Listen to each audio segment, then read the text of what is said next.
目の前に積み重なるタスク。大事だと頭では分かっているのになぜか体が重いように重い。スマホを手に取り気づけば数時間が過ぎ去っていた、そんな経験はありませんか？多くの人が自分は意志が弱いと責めてしまいます。しかしこれはあなたの根性不足ではありません。あなたの脳内である緊急停止が起こっている証拠なのです。今日の動画を最後まで見れば、この謎の緊急停止の正体が脳科学と心理学の視点から明らかになります。そしてその解除方法も手に入れることができるでしょう。あなたは今までどれだけ自分を責めてきたでしょうか？もっと頑張らなきゃ、行動できない自分はダメだと深い自己嫌悪に陥ったこともあるかもしれません。しかしこの緊急停止は実は脳があなたを守ろうとするある種の防衛反応なのです。そのメカニズムを理解することが行動を変える第一歩となります。多くの自己啓発本はとにかく行動しろと説きます。しかしそれができれば誰も苦労しません。脳の仕組みを無視した精神論では根本的な解決には至らないのです。脳は体重のわずか 2% ほどの重さしかありませんが、体全体の 20% ものエネルギーを消費する大食漢です。そのため脳には省エネ機能が備わっています。この省エネモードが時に私たちを緊急停止へと追い込む原因となるのです。脳は未知の状況や大きな負荷をエネルギー消費の多い危険とみなす傾向があります。例えば新しいプロジェクトの開始、資格試験の勉強、部屋の片付け、これらは全て脳にとっていつもと違うエネルギーを大量に消費する可能性のあるタスクです。脳はあなたを安全に保とうとします。そのためにストレスや不安を感じさせ、行動を躊躇させるというブレーキを踏むことがあるのです。この脳のブレーキがあなたのやるべきという理性的な判断と衝突し、結果として身動きが取れない緊急停止状態を生み出しているのです。今日の解説はあなたの脳に備わる安全装置の誤作動を理解し、それを正しく作動させるための取り扱い説明書のようなものです。これまで怠け癖だと思っていたことが実は脳の複雑な機能によるものだと知れば、自分を責める気持ちも和らぐのではないでしょうか。私たちは皆多かれ少なかれこの緊急停止の罠にかかっています。これを乗り越えることであなたは本来持っている力を最大限に引き出すことができるでしょう。さあ、あなたの脳がなぜ緊急停止するのか、その真相に迫り、行動できない自分から卒業するための具体的な戦略を探っていきましょう。では、具体的にあなたの脳内で何が起こっているのでしょうか。そこではまるで綱引きのように、やる気を促す部分とブレーキをかける部分が攻防を繰り広げています。主役は前頭前野と扁桃体です。前頭前野は理性や計画、意思決定を司るいわば脳の司令塔。一方、扁桃体は感情、特に恐怖や不安を感知する警報装置です。あなたがよしやろうと決意するとき、前頭前野が活性化し、目標達成への道筋を立て、行動を促す信号を送ります。しかしそのタスクに面倒くさい、失敗したらどうしようといったネガティブな感情が伴うと、扁桃体が危険信号を発します。この扁桃体が発する危険信号が前頭前野の指令を上回り、行動へのブレーキをかけることで体が動かなくなる緊急停止が引き起こされるのです。特に未知の課題や困難な目標に対しては扁桃体が過剰に反応しやすくなります。脳は不確実なものを脅威と認識するからです。さらに損失回避という行動経済学の理論も関わってきます。人間は利益を得る喜びよりも損失を避ける気持ちの方がはるかに強いとされています。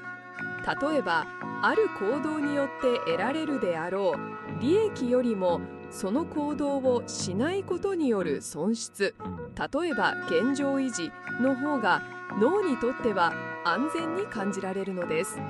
タスクを始めることで起こりうる失敗、努力の多労、時間や労力の損失、これらを脳は過大評価し、やらない選択を促すのです。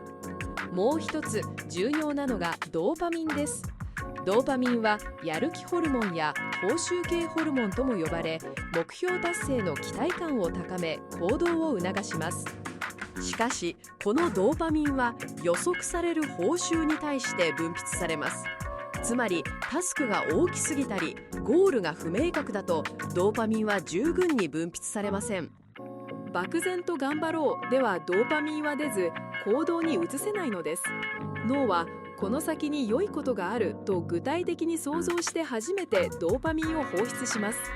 つまり脳の司令塔が警報装置に邪魔され、さらにやる気ホルモンが十分に分泌されないという3級の状態が緊急停止のメカニズムなのです。この複雑な脳内メカニズムを理解すれば、あなたがやるべきことを先延ばしにしてしまうのは決してあなたの性格のせいではないと納得できるでしょう。次の章ではこの脳の緊急停止を解除し、行動を促すための具体的な戦略について深く掘り下げていきます。脳の緊急停止のメカニズムを理解したところで、どうすればこの頑固なブレーキを解除できるのでしょうか。その鍵は脳を騙すテクニックにあります。最初の魔法のテクニックはスモールステップです。大きな目標を脳が脅威と感じないほど小さな行動に分解するのです。例えば論文を書き終えるという目標なら、パソコンを開く、タイトルを3つ考える、参考文献を1つだけ探すといった具合に細分化します。スタンフォード大学の行動科学者BJ フォック博士が提唱するタイニーハビッツ、小さな習慣メソッドはまさにこの原則に基づいています。腕立て伏せを毎日100回ではなく1回だけする、1時間の読書ではなく1ページだけ読む、バカバカしいほど小さく始めることが肝心です。なぜなら脳はこれくらいなら簡単だと判断し、扁桃体が起点信号を出すことなく行動へのブレーキを緩めるからです。この小さな一歩を踏み出すことで脳の報酬系が活性化され、ドーパミンが分泌されます。できたという達成感が次の行動への意欲へとつながるのです。心理学では作業興奮と呼ばれ、行動を始めることで脳が活性化し、集中力や意欲が高まることが分かっています。動くからやる気が出るのです。多くの人はやる気があるから動けると考えますが、脳の仕組みは逆です。まず動くことで脳がやる気を生み出すのです。次にこの小さな成功を記録すること、日々の達成を可視化することで脳はできたという自己効力感を強めます。自己効力感とは、自分には目標を達成する能力があるという自信のこと。これが高まると困難な状況でも諦めずに挑戦し続ける力が生まれます。毎日1回腕立て伏せができたという記録は、脳にとって自分は継続できる人間だという強力な証拠となり、さらなる行動を後押しします。このスモールステップと記録の組み合わせは、脳の脅威検知システムを回避し、報酬系を刺激することで強力な行動ループを生み出すのです。三日坊主で終わっていた人も、この方法なら驚くほど簡単に続けられるはずです。完璧を目指さず、まずはとにかく小さく始めてみてください。次の章ではさらに一歩進んで、脳のデフォルトモードネットワークを味方につけ、無意識のうちに目標を達成していく方法をご紹介します。脳には集中していない時でも活発に活動するデフォルトモードネットワーク DMN という特別な機能があります。これは脳のアイドヒング状態とも言えます。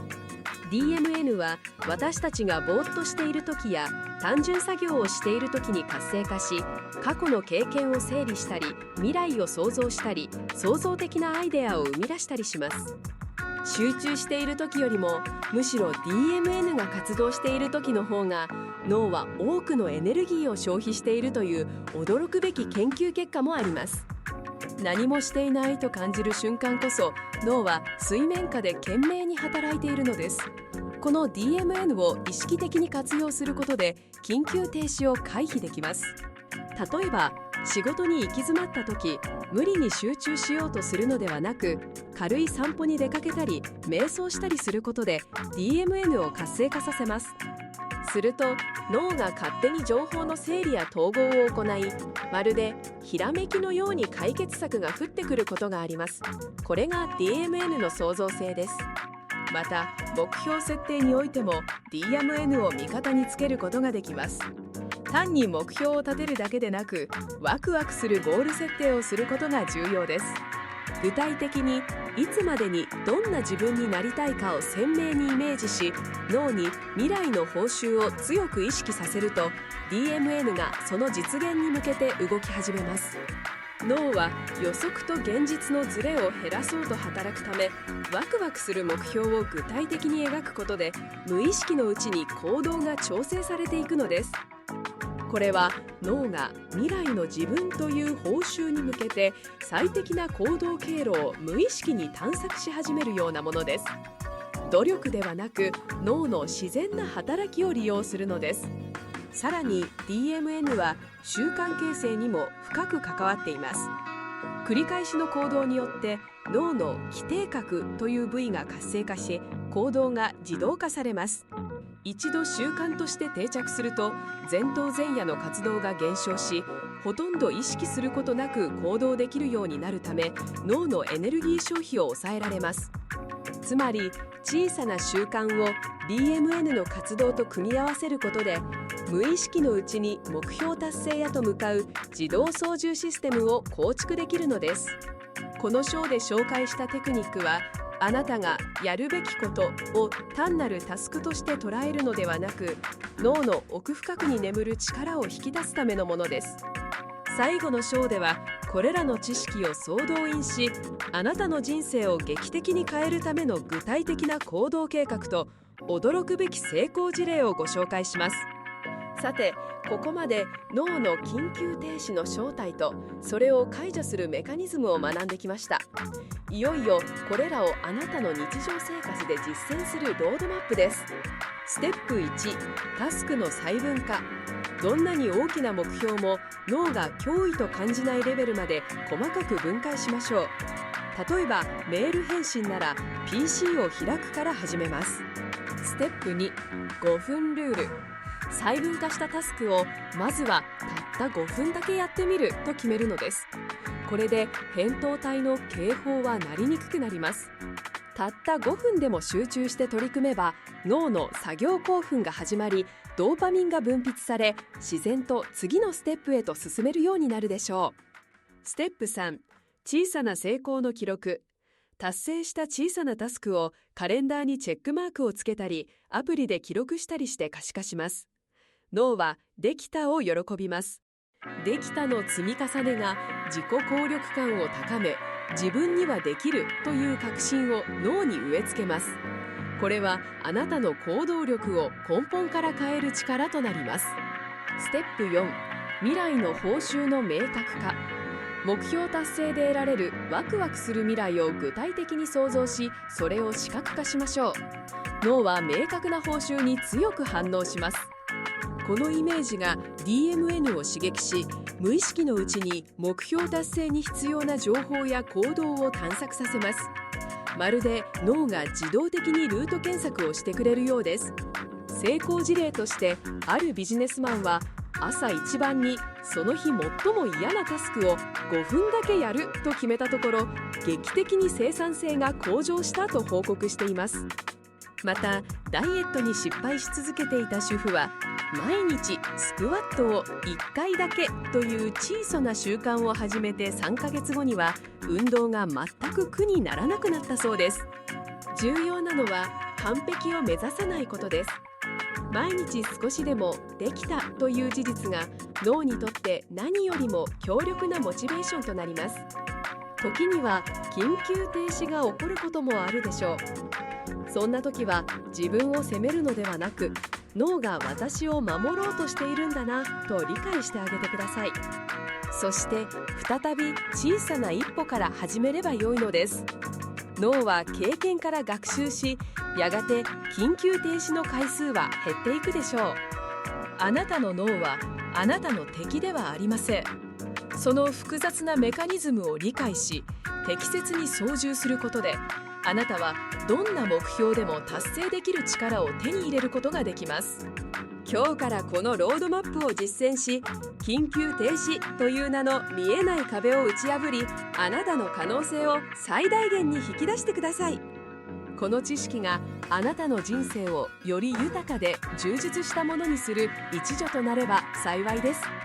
もしこの動画が役に立ったなら、ぜひ高評価とチャンネル登録をお願いします。